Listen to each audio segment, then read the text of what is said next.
Hello, my friend. It's been a while, hasn't it? Oh, calm down. I'm afraid I've had to cast a silence spell on you for the moment. Can't have you trying to interrupt me with an outburst or fireball now, can I? I can see the annoyance in your eyes. Yes, I know that fireball has been banned. And most of the necromantic arts as well. But I was alive when the world discovered mana. I was there when the first fireball was cast. And when the secret of lichdom was discovered, I was among the first to complete the ritual successfully. I didn't invent magic. I was merely the first to write it down. I will not be told by anyone how to use it. If you choose to follow someone else's orders, that's on your head. But I know that it doesn't take much for a true believer to ignore the rules at some point. If only just once. If only for the greater good. I don't need a spell to read your mind at this point. That's not what brought you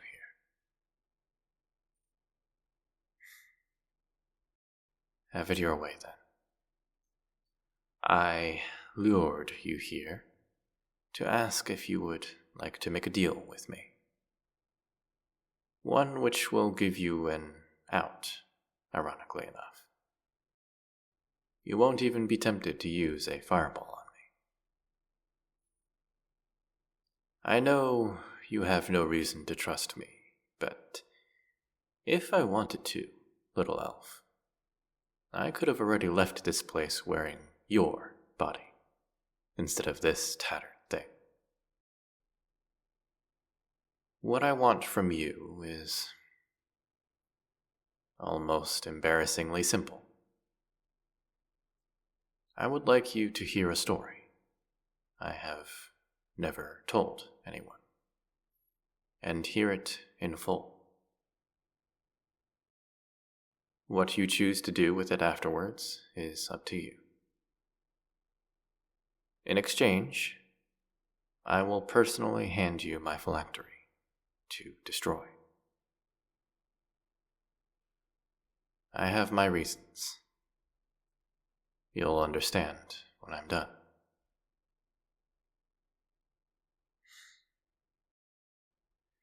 I would prefer not to waste any more of my mana on you, my friend. Will you agree to my terms or not? Because I know you. I know you will fulfill an agreement, in letter and spirit alike. Yes. I have been a stickler, to a fault, for the letter of the law. Do you hear a loophole in any of this which is big enough for me to wiggle through? Thank you. I'm going to dispel the silence now.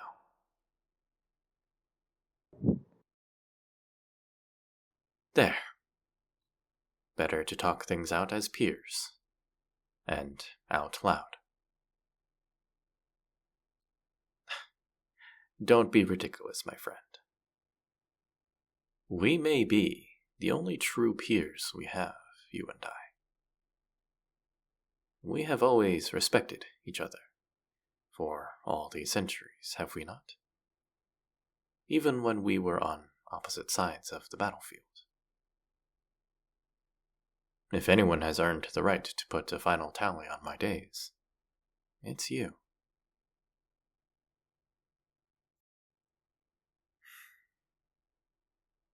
Then let me begin. Never let it be said I wasted anyone's time. Especially an elf's time. For the last half-century, I've been exploring other planes of existence. The elemental planes, the astral plane, others too. And they became so dreadfully dull after a while. Even the chaos of pandemonium was predictable. I did at least get to humiliate the unseelie queen. It's true. I am now persona non grata in the Feylands. And it was worth every second to insult that pompous fraud down to her soul, with her entire court watching, every one of them knowing they couldn't touch me. Beyond that, I got bored with the standard multiverse. Standard, yes.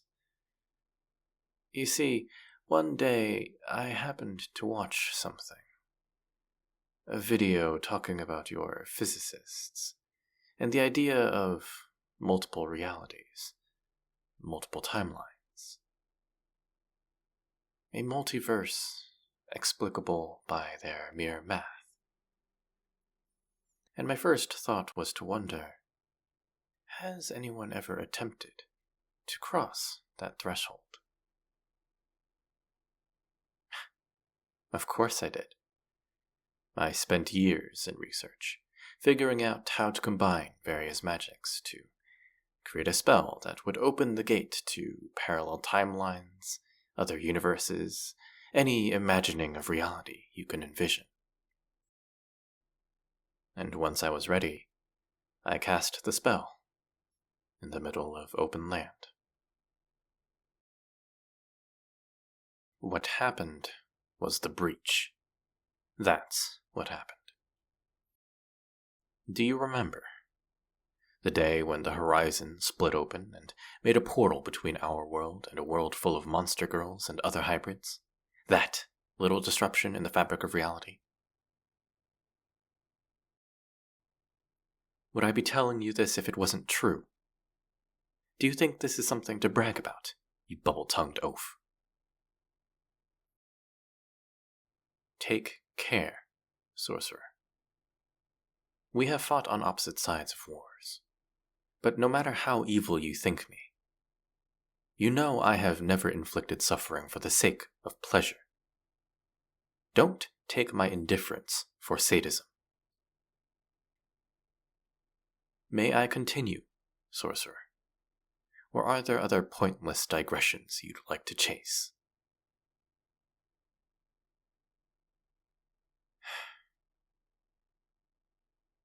There was a Lamia who came through the breach. I watched her come through. She saw me and came bolting at me so quickly I barely mist-walked out of the way in time. Of course she did. What would you have done in her place? I had to put her in a force cage, long enough for us to talk and work out what had happened. And by the time we were on less homicidal terms, it was too late. The opening between the worlds was gone, and there was almost no hope of returning her home. It broke her in a way I have never seen. Not even in the nastiest wars we've ever fought in. She wasn't just in a foreign land. She was in a foreign plane of existence. She would never be able to go home again. And even though she was standing face to face with the person responsible for it, she would always be powerless to punish me. It destroyed her. And seeing that pain, that utter helplessness broke me again, for the first time since I became a Lich.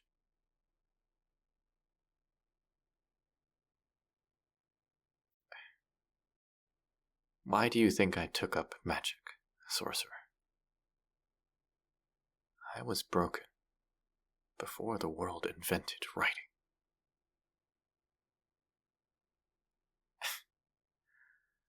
I'm not like you, the magical equivalent of a trust fund baby. I worked for my magic. Sometimes I had to create it. The Mistwalk you all take for granted. For centuries, it carried my name on it. Aegon's smoking step. I lived to see my name spoken with fear and respect by the descendants of people who tried to crush my spirit before I was grown. And then I lived to see it forgotten, almost entirely.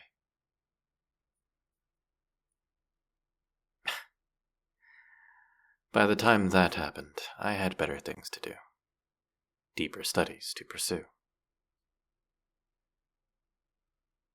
Did you never really put it together?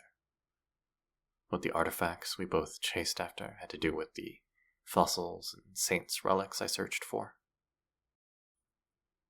I was looking for boundaries to cross, between planes of existence, between realities as I understood them. You suspected. Your mannerisms give you away, my elven friend. Still too haughty to admit you had no idea what I was up to. You knew I was a Lich, and therefore something to be thwarted. And what do you think, sitting here now, patiently listening to me unburden myself?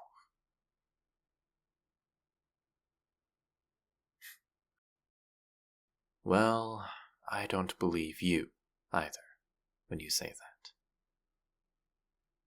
We know each other better than anyone who ever knew us, living or dead. More than anyone else, you want to know what it means for me to say. I almost wept to see the look in her eyes when we both knew the portal had closed. Oh, she tried a few more times to put a coil around me. Once, she was almost successful. And when she finally gave up, she fell to the ground. Silent for so long that I thought she'd lost consciousness. When I got close enough to see that her eyes were open, she looked into mine. And when her rage gave way to grief, she began wailing and howling, as if all sentience had left her. As if the massive snake woman was gone and an orphaned baby monkey was left in her place. I've watched humans suffer with the same indifference you might have for a hornet writhing in a jar of gasoline. For centuries upon centuries, I learned to see humanity as something akin to that hornet. But she wasn't human. And that made her different. To see her pain, it was my first time I'd felt compassion since I became a Lich. I had to use a charm spell that day to cure her agony. That's how seriously I took it.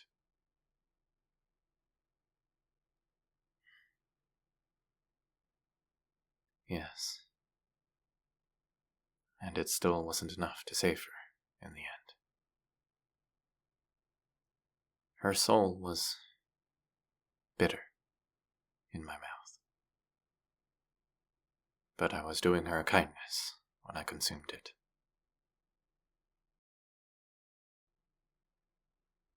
You could say she gave me back a piece of my humanity. But I didn't want my humanity back. The whole point of my unlife has been to shed it. It was too limiting to keep, and too painful.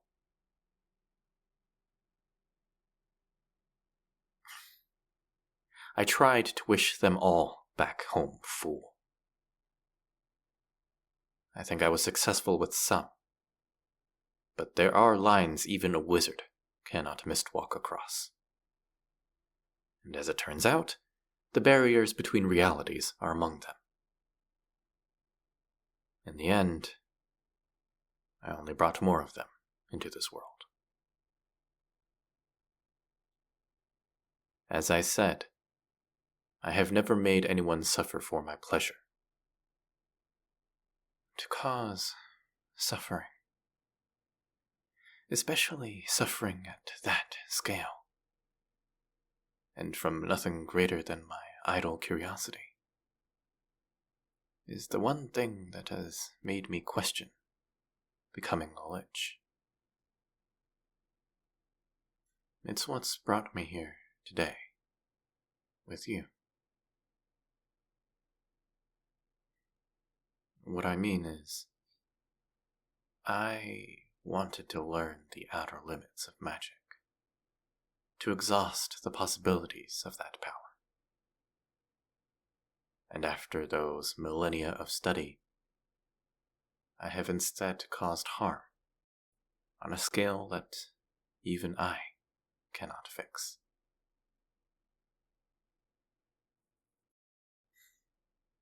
Go ahead. Lay every insult you can on my head. You cannot call me anything worse than I have already called myself.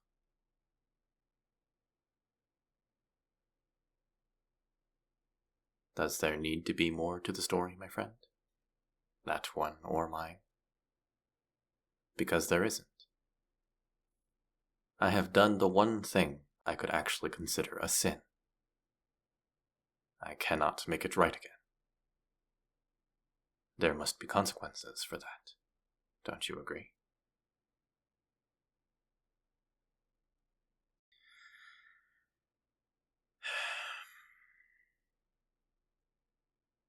You've honored the first half of our bargain.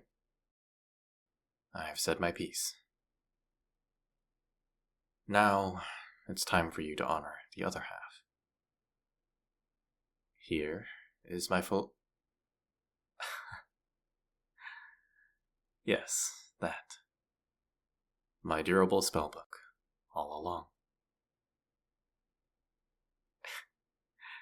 You look at me as though I'd cheated, my friend.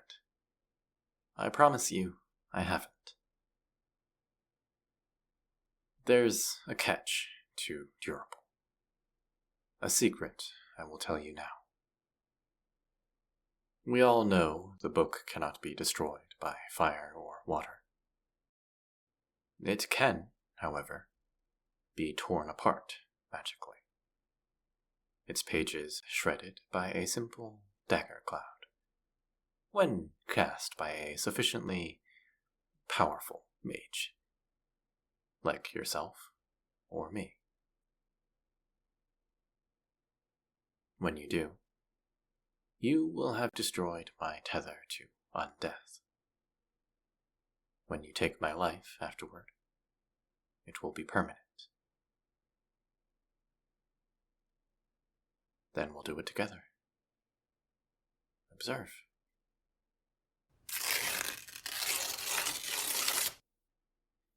There. and now we can burn it.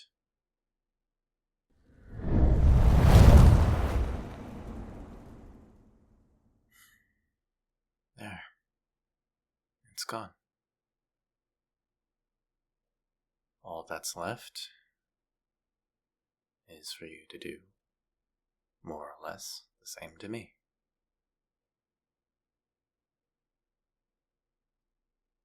I didn't become a Lich lightly. I thought I wanted to live forever. Or something close to it. I tried to do this without you. And I couldn't.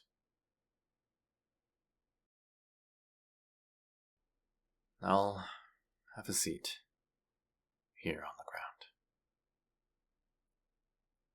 I won't even ask you to make it painless. I only ask you to make it swift.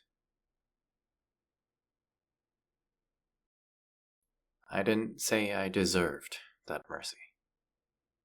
I merely asked for it.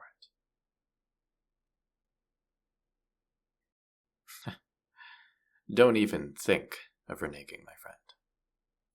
Especially not if you think you are going to force me to live in shame and guilt until I die from other causes, or some other sentimental schlock. I will create a new phylactery if you do, and yours will be the first soul I feed on afterward. Good.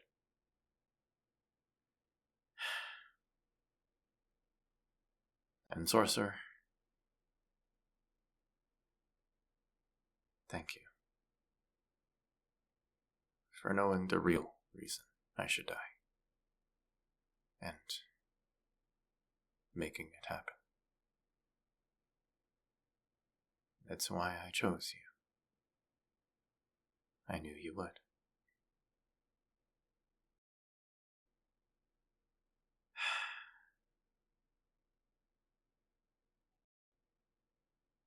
I'm ready.